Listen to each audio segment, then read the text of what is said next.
Hey, Jim. Oh, all right, the sound's working. Hey, everybody. Hope you guys are doing good.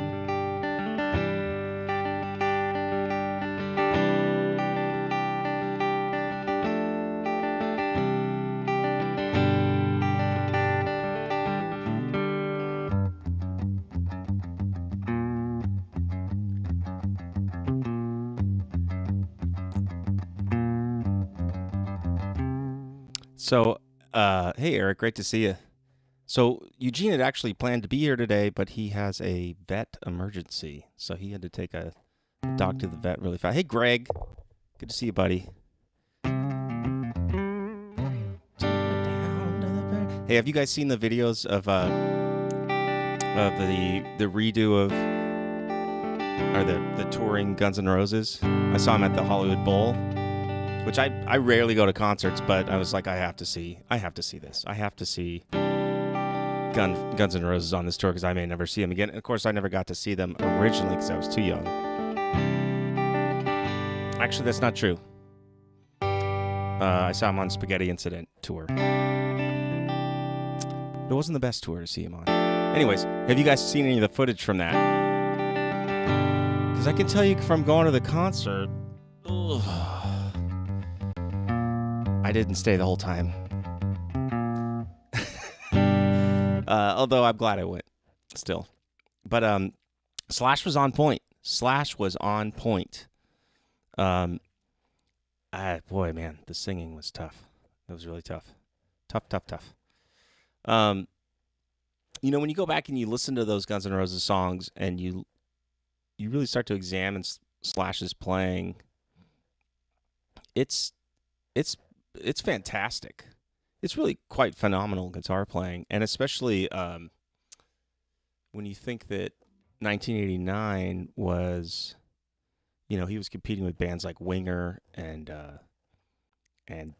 Extreme, Nuno Bettencourt, and Reb Beach. That's Winger. I already said that. Just like Damn Yankees and like the late 80s and early 90s guitar players were just, they had taken the Van Halen thing and just completely turned over the odometer on it. It was really phenomenal guitar playing. And so, but it started to get so good that it was almost AI good. It was almost just kind of not relatable in some ways anymore, and there was something maybe not as authentic and real about it. And then Guns N' Roses comes out and you're like, this is dirty rock and roll again. I like it. Eric, hey, absolutely, Jim. He really is. Eric's, is it bad when I hear that I'm thinking of the theme of Burnout Paradise? Just be okay. Well, hey, you know what? So all of them seem to have some pretty. Oh, sorry, I'm supposed to say like and subscribe. All of them have some pretty interesting careers, except Axl Rose probably. I don't know what Axl Rose's career has been outside of Guns N' Roses, but I could be wrong. I don't want to speak out of turn because, and also, I'm not saying Axl Rose isn't a legend either, because if you would have asked 1992 Dylan what he thinks, he would have been like, Axl all the way till I die. But just, yeah, everything off of Appetite for Destruction is just phenomenal. This is with the guitar playing is just unbelievable. The whole band, obviously, but I mean, 1989's Rolling Stones Steel Wheels tour with Guns N' Roses. Oh, you went to that, Greg? Wow. So has anybody heard the quote from Chris Cornell about being on the Use Your Illusion tour? I'm going to paraphrase. It's out there somewhere, right? But he's basically saying, his biggest, earliest A-list tour with Soundgarden was the Use Your Illusion 1 tour. Maybe 1 and 2. I think they actually, I don't remember how they came out. You guys would know. But he basically said, there's multiple big rigs pull up, and just the level of spectacle was unbelievable. And he looked at it and thought, I don't want this. I think rock had reached a level of like kind of consumerism that grunge was a pendulum swing to, I guess. And in the case of bands like Soundgarden, man, I'm glad we got them. I'm glad, you can't be upset at the way things end up panning out, because you wouldn't want to not have Soundgarden. You wouldn't want to not have Pearl Jam. And, what was left to do? What was left to do with the 80s? Like, did we need more? Did we really need more? We've got, when you guys look at the Poison stuff, and people give Poison a hard time, but the truth is there's like great songwriting in Poison. I know, it's like it was a little, like, I don't know, whatever you want to say about Poison, right? I don't want to say what people say, because it's, who knows, I don't want to get in trouble. But when you take a song like this, I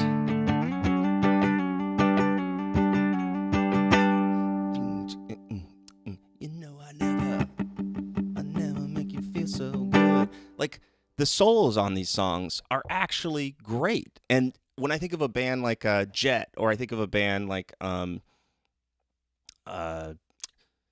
The Strokes, or bands that came along later and that were pointing backwards, and they're sort of pointing at a different point in time, don't get me wrong, but they were playing guitar like CC DeVille, and they were playing in very similar approaches to the guitar. Even Weezer plays guitar in a lot of similar ways to CC DeVille. So you can't knock it, because it's got its place in the history. And also, I've met CC DeVille once, which he would never remember. Obviously, he's watching right now. Thank you, CC, for being here. If you guys want to throw a note to CC. He was extremely polite and kind, and not like a lot of other rock stars, as you can probably imagine. Jim, you saw the same tour? Get out of here. What are the freaking chances? So just the solo to this one, the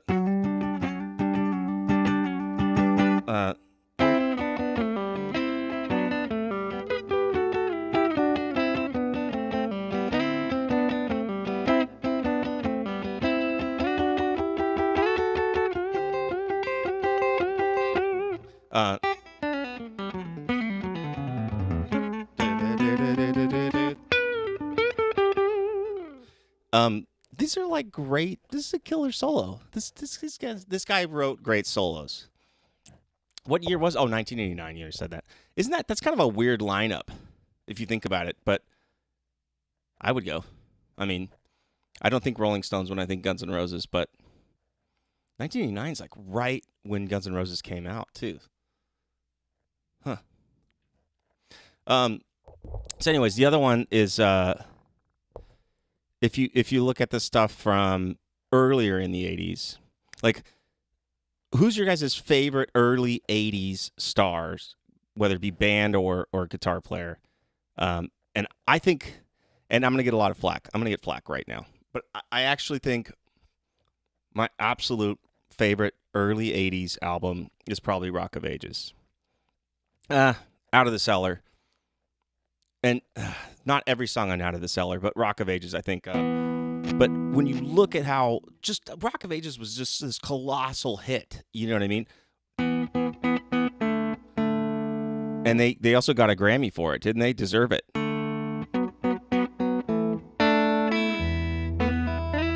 They Police won the 1983 Grammys for Every Breath You Take. All right. Rise up underground, rock this place to the ground. I think that the guitar playing in that was fantastic. The band was fantastic. The songs are absolutely just, they're bangers, and I think they're timeless. So I should say 80s hard rock, I guess, or 80s rock. But, I mean, the Police, I guess, what category are the Police in, technically, in terms of genres? But you notice when you start to look at, and this is what I was getting to this whole time, when you start looking at these groups from the 80s, one of the things you see is how big the influence of tone is on guitar playing. Because if you use a ton of distortion, single notes and dyads don't have the same weighting harmonically as big, fat, low-end chords do. And so if we look at the solo from Talk Dirty to Me, there's a lot of country parallels here. There's a lot of kind of traditional guitar playing. You basically have dyads.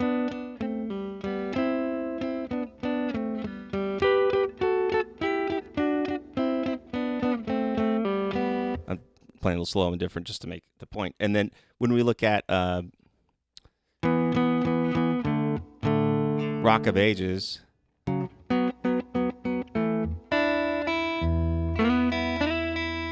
these are things that when you have a ton of distortion on your guitar, these don't even really translate. You don't really hear the sound of these two notes against each other all that well, because distortion just compresses sound together and then kind of makes polyphony hard to hear, basically. Like the more space in between notes and the variance between notes is harder to hear. You just kind of hear attack more at a certain point. So this period in rock and roll still had enough distortion to be rock, but not so much that you couldn't play guitar like it was a damn guitar.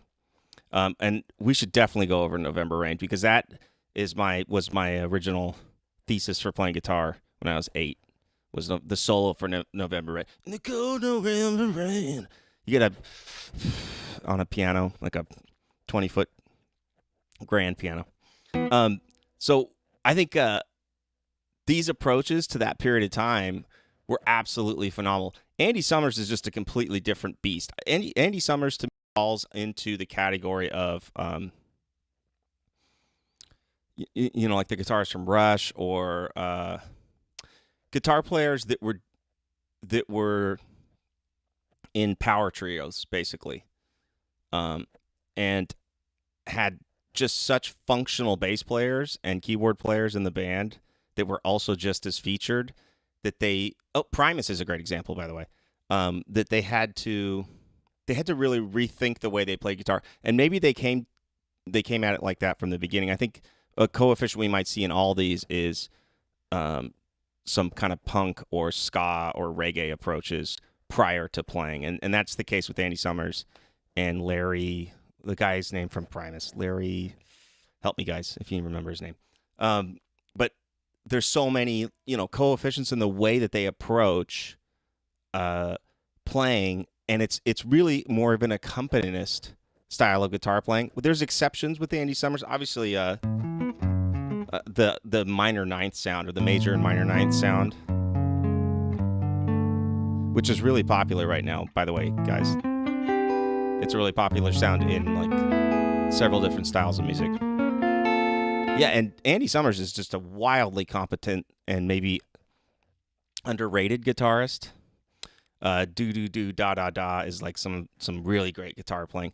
There's quite a few songs that have, especially early Police stuff that have just killer guitar playing. But when you're in a band and Sting's in the front of the band, I mean, that's you're gonna change your approach, right? You could do. It's funny because when you guys go back and listen to, I don't know if you guys like Primus at all. Primus, for me, growing up, was always a live band experience.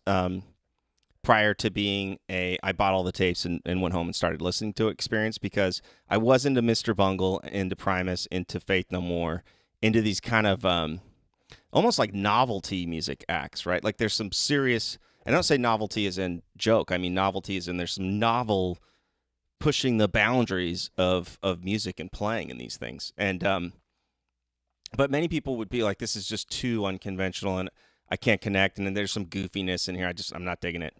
But I think with Primus and the guitar playing in the band Primus is just, I mean, go to the South Park theme.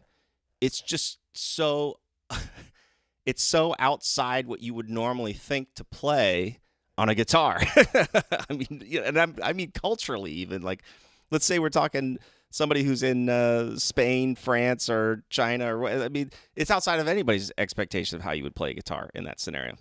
But I think if you put Les Claypool in front of you, just like that comparison with Sting, I think you're going to find that it's like, hey, I'm going to have to do something outside of the box here because this person's taking up all the musical real estate with their fantasticness, you know. So we should spend time just on those two guitar players and maybe even maybe one more from that category because Andy Summers, I think it's Larry Larone. Is it Larry Larone? I gotta remember his name. I'm sorry. This is a terrible internet moment. Eugene would probably know his name. Um, because there's a lot of similarities in how they had to deal with really ridiculous, competent singing bass players. By the way, um, anyways, I digress. So, what are you guys working on? How are your New Year's resolutions coming along when it comes to guitar playing?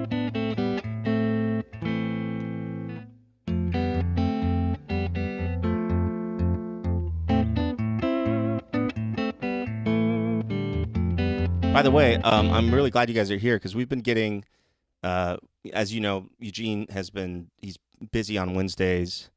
I actually have a gig next Wednesday, and that was the only Wednesday he was available. But we'll be back on the show in February, and we've been getting great shorts out of these, which are those things that I think kids like that are very short, and they just say something, like the one I just said, where it's maybe the timing wasn't great, but Andy Summers and Primus guitar player, and I'll have to overdub the name, uh, the similarities. So having you guys here is making it a lot more fun than just me talking to myself. Neither good nor bad resolutions. The trick was I didn't make any. Eric, game the system. The trick to not failing your New Year's resolution is opt out. I love it. Jim says, I broke my New Year's resolution. I traded a guitar and brought home a new one. Jim, if it's any any sort of consolation here,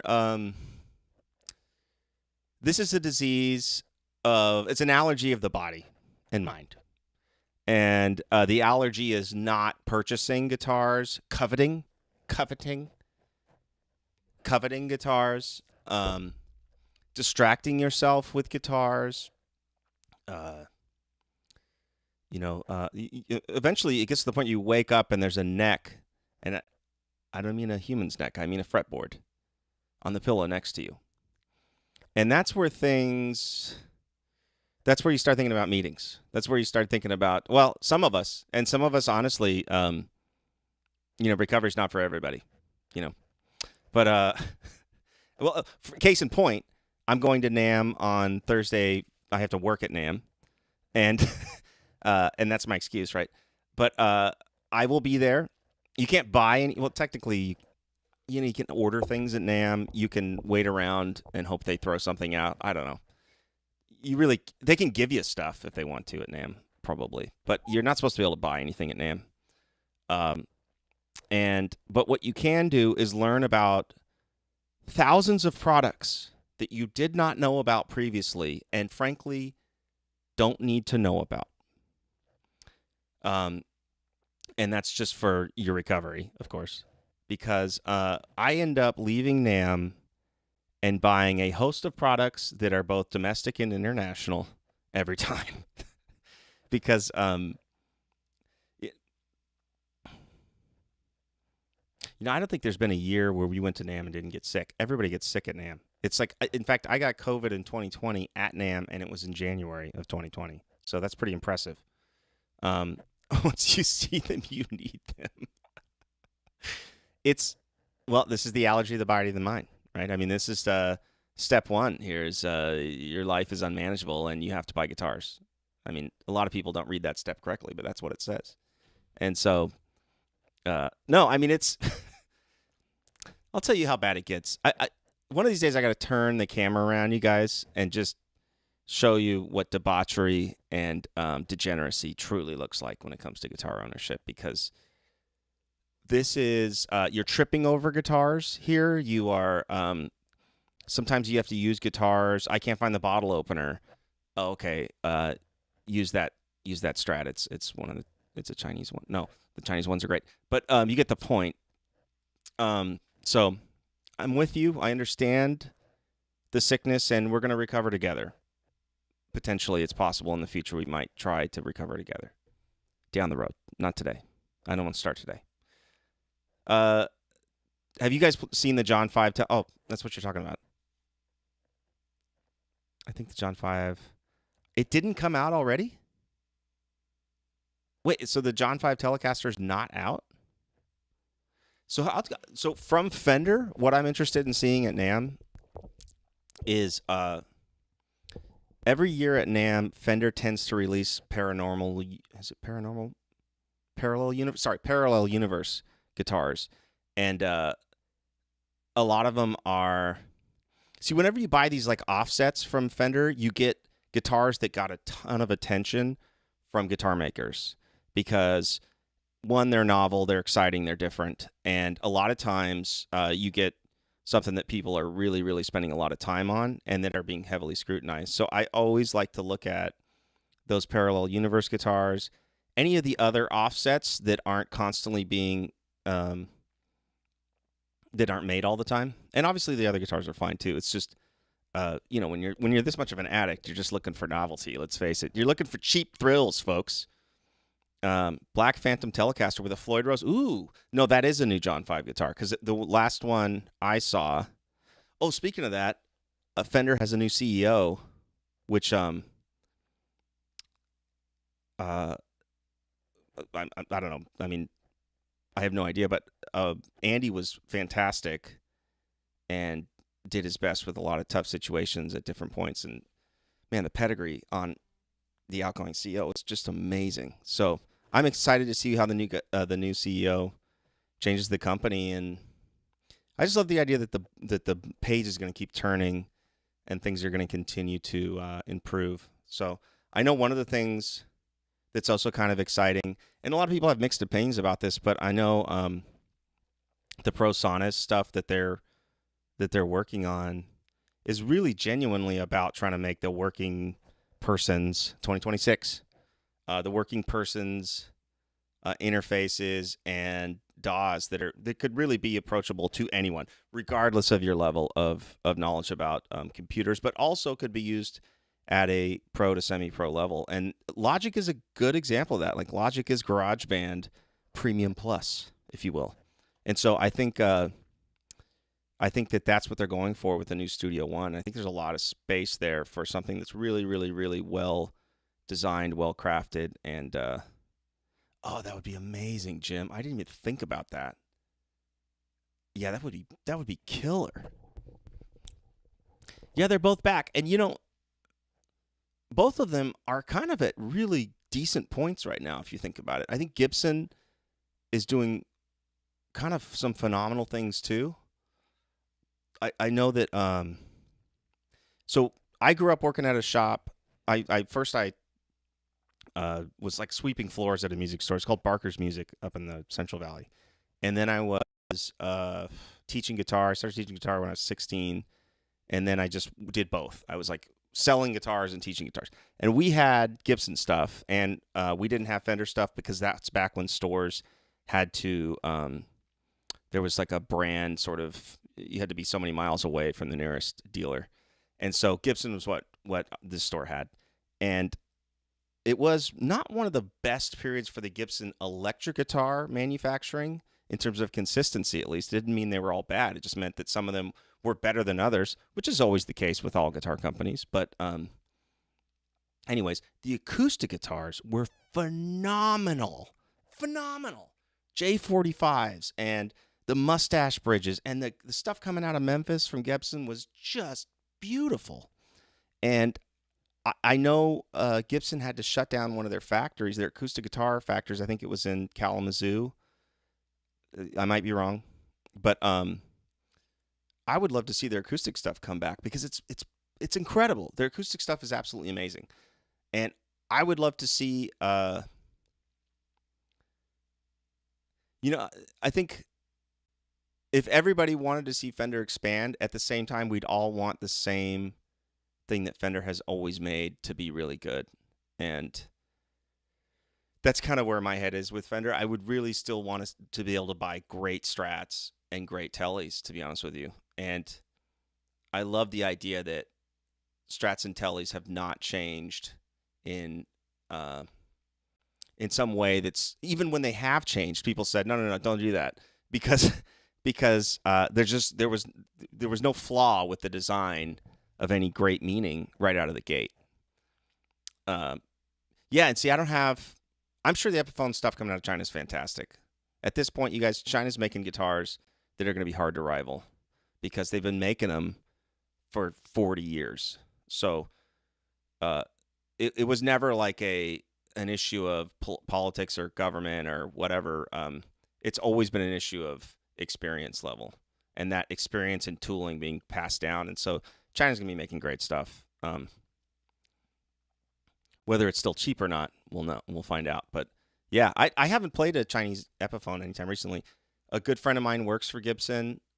Two very close friends actually work for Gibson. And the other thing is Gibson owns Mesa Boogie now. And Mesa Boogie's, when you guys go and look up guitar players for Steely Dan, Mesa Boogie's always been a pro guitar amp. It's not the right amp for everybody, but yeah, believe it or not, I'm still a deluxe guy when it comes down to it. Is that how it works, Greg? Prices go up every time they have NAMM? I didn't know that. Huh. Yeah, so anyways, a few things that we could talk about with tellies that aren't on this telly actually, because it's stock.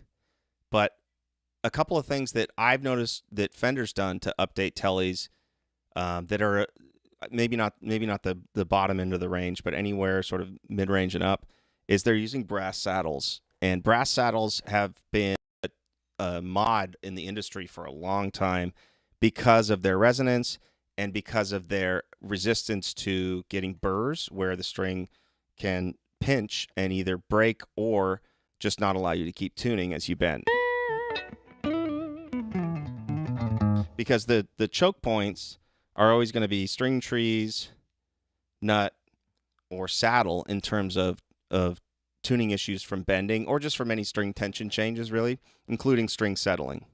So adding brass saddles, which is probably a significant cost increase for them just because of the materials, but has been a huge upgrade to tellies. The other one would be the reintroduction of the ashtray bridge, if you like that, and also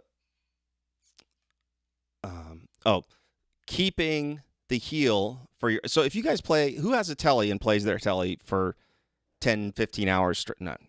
How about just 6 hours straight? Have you ever played your telly for 6 hours straight? What you're going to notice happens is, assuming you're not 14, right? Because if you're 20, nothing hurts. You don't know you have a spine. Just.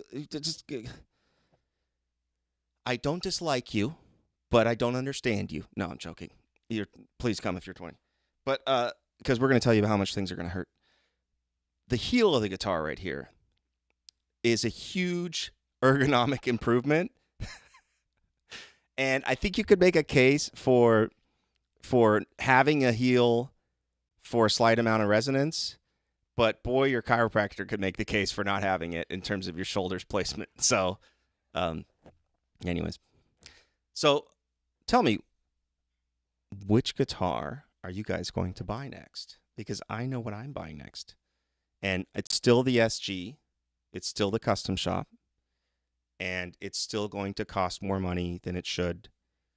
And it's still a totally unreasonable purchase, by the way. And unnecessary and, frankly, what a degenerate would do. But I'm getting it anyways. Tom says, hey, Tom, my buddy has an Epiphone Slash J45. Ooh, wow. J45, and it has great tone. It's a joy to play. So yeah, so you see what I'm absolutely. That's what I'm referring to too. I don't think I've ever seen one of those. That's an electric guitar or an acoustic guitar? Talking about that one. So Eric, it's not a matter of it arriving yet. It's a matter of we're still at the point where I know where the guitar is. and I know who has it. And their name is Guitar Center Hollywood. And I know that they are trying to play hard to get, okay? And I know what my credit limit is. And I know that I know the salesman is probably tired of me coming there and stress testing the guitar, quote unquote. And I've done a lot of guitar anatomies with that one lately. And I'm wearing them down. I'm wearing them down pick by pick. I'm wearing them down. So it's going to happen. It's just going to happen when I acquiesce is my state. It's going to happen when I finally, you know what, I'm going to, part of the reason I haven't gotten it yet, and if somebody else buys it, then it wasn't meant to be, but I don't want to use credit. I'm going to buy it with cash. That's part of the reason I bought it yet. So, and they are not cheap. And this is an older guitar, so it's even more not cheap. But I'll tell you guys, the vintage guitars, you know, we could sit here, and if we started talking about more and more vintage guitars, you guys realize billionaires are going to show up, because these things are like, they're moving into the fine art category.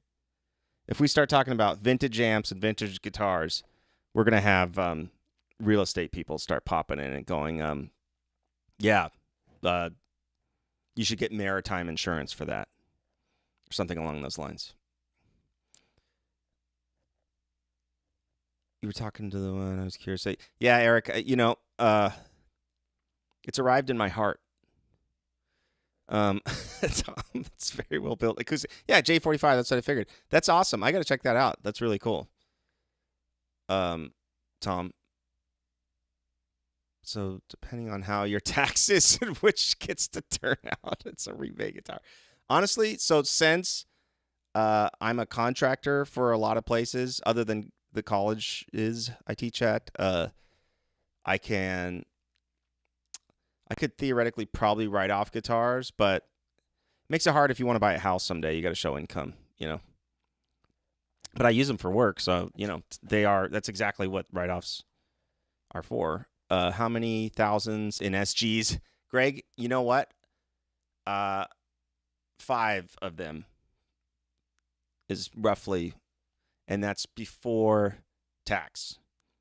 So, so that's part of it's like for me, it's like a Hyundai Sonata's worth, if you will, like a stock Hyundai Sonata, you know, that maybe has maybe the previous owner smoked or something. But yeah, five of those things that you're talking about, bands as the kids like to call them. I have amp.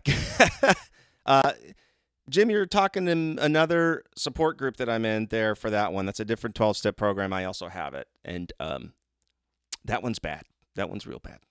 The guitar thing is bad enough alone. The amp thing makes even less sense. No, it does. It makes sense, actually. Here's my take. Either way, they're going to your place. Eric, you're an enabler. And I love it. Eric, I'm gonna relapse. Oh, you just got a new Strat. So here's my take on buying amps. Here's my take on all this stuff, you guys. All right, here's my take. You ready for the take? Here we go. Guitars.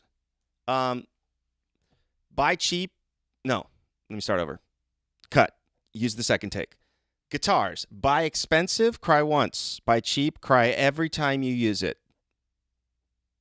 Pause for dramatic effect. We're not going to use that. But I think that you want to get and this is like a true addict speaking here. You want to get the best guitar you can afford, right? Dylan, why are you buying a guitar from the Carter administration then? Can we go to another topic? No, I think that when it comes to the amp thing, my take on it is, if you guys look at SaaS software, if you look at digital, this thing right here, for example, or I have the Fender Tone Master Pro down here. Um, I think that when you and see these units themselves actually will hold value, but the stuff that's entirely digital that's everybody's using, whether or not that's going to hold value is a whole nother topic. If you're buying hardcore like point-to-point wired tube amps, yeah, if they say Fender on them, very much so. Yeah, I mean that's part of the reason people who are investing in guitars stick to the biggest name brands, because those are the ones that are guaranteed to have value and they have scarcity built into them. So I like it, Jim. I like where you're going with this. I like where you're going. Yeah. Yeah, Darwin Oliver. This is an addicts meeting only. Like, this is only a meeting for those who know they should be in recovery but are not when it comes to guitar purchases and amps. Yeah, I mean, okay, so I want to give a caveat to that, Jim, on the digital gear. So if everybody looks up an AEA preamp from the 80s, you're going to see that they come back into fashion, but they never get the value that you would need them to versus inflation. That's for darn sure. And I think especially the more consumer grade stuff, but that doesn't mean you don't buy it, right? I mean, I think if you're going to buy something and you want it, my take is I'll actually pay, like to Jim's comment about the expense thing, I'll pay more for a guitar if I'm in love with it. Like if I show up to the guitar store and I gotta have it and I gotta have this one. Honestly, I don't care if it's more, because I don't want a guitar that I got cheaper than the one I really liked. And they're all so unique. If you buy two of the exact same Telecasters and get to know them, and I know you have a stable, so it's going to be hard for you to get to know any of them well, but you really should. But if you buy two of the exact same one, you're going to be like, these are two completely different animals right here. So if I'm absolutely in love with it and I can't put it down at the store, I'll probably pay. I mean, I'll still try to get a deal, but I'll pay more. Then I could maybe go online and buy one for cheaper. And I also, this is going to sound crazy, but I've worked with the builders for 10 years, and I usually still end up buying guitars at music stores because I can try them out and I fall in love with them. And if it's a few $100 more, it's like, I don't care. I want the one that I absolutely can't set down. I don't want the one that comes from somewhere where I don't get to fully know it yet, Yeah, Jim, that's a good call. I mean, and it's all a gamble in the sense that, what's going to hold value. I think Strats, Tellys, anything that's not wildly unique, and the unique stuff could hold value. It's just a crapshoot. And then any of the absolute big brand names, like the ones we were just talking about.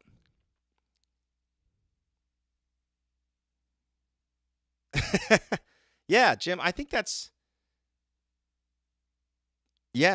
a good take. Yeah. The other one is, I mean, I think vintage guitars are going to continue to be a really solid investment going forward. And when I say vintage, I mean you really do have to know the space. It's almost like if anybody here has ever screwed around with trading cards, clearly Pokemon, right? No. No, baseball cards. Like I collected baseball cards when I was a kid. I didn't really watch baseball, but I collected baseball cards. And I would get stuff like the 75 Topps mini set, the Mike Schmidt card from the anyways. And you would just get to know the space and the folks in it well enough to know what was desired. And I think it's the same thing with vintage guitars. So I think being able to find great vintage pieces and pick them up is a good long-term value proposition on an asset that you need to hide in a divorce for sure. And I'm just joking. But I wasn't joking. You need to hide it. But and not unless any of there's law enforcement watching. But I think that vintage guitars is a great way to invest, to be honest with you.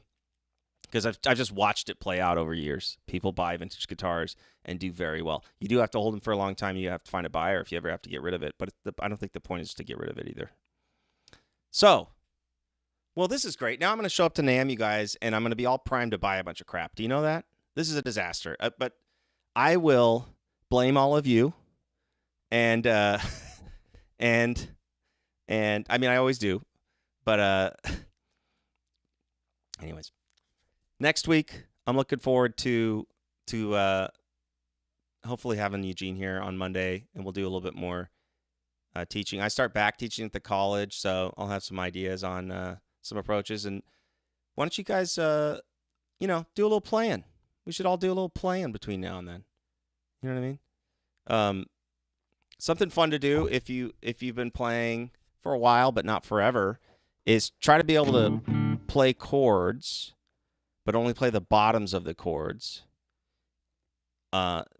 using chord charts and things like that. So if it says like G, E minor, D, C, if you can play G, E minor, D. I said, what did I say? D, C. So. And so that's the bottom of this chord, the bottom of this chord, the bottom of that chord, the bottom of that chord. Because it's usually really hard for people to see those in the beginning without that bass note there. So that's something I run into as people are even all the way up in the intermediate space. It's hard for them to see that. And then work on octaves. So if you ever just sit down and you're like, what can I work on that's mindless? If you work on your octaves and then like locking that shape in.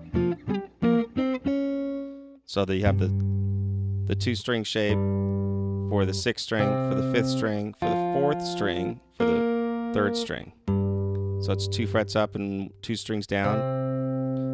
From the 5th string, it's 2 strings down and 2 frets away. And then from the 4th string on, it's still 2 strings down, but it's 3 frets away. So you have to be able to lock those in. Yeah, if you guys go to NAMM, you got to leave your credit cards at home.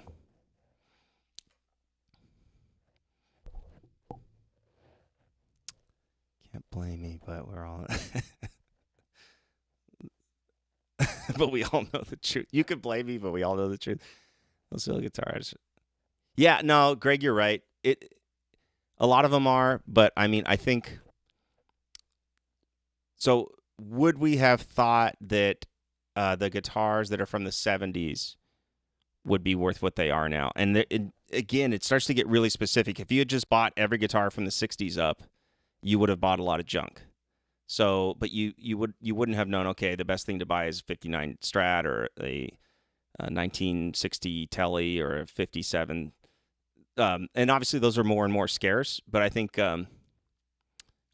the same thing is going to be true of the 70s guitars and the 80s guitars. So one of the ones to look at is the Strat by Fender, which is their Floyd Rose guitar, their sort of competitive 80s guitar that they made. They started remaking it recently, but the originals, those I think could have some nostalgia value and some vintage guitar value, just as one. So that's a little hint, and I think I'll find some more. I'll share vintage guitar tips and tricks with you guys too. All right, guys, have a great week. I'm looking forward to seeing you all. I'm looking forward to getting the show going again with Eugene. Remember our next topic is hair metal, and I've been looking for the right wig for Eugene. Wig shopping is tough. It's really tough. But yeah, I'm looking forward to see you guys again soon. Do me a favor, like and subscribe, and thanks so much for being here, you guys, and I'll talk to you again soon, okay? Take care of yourselves. Until next time.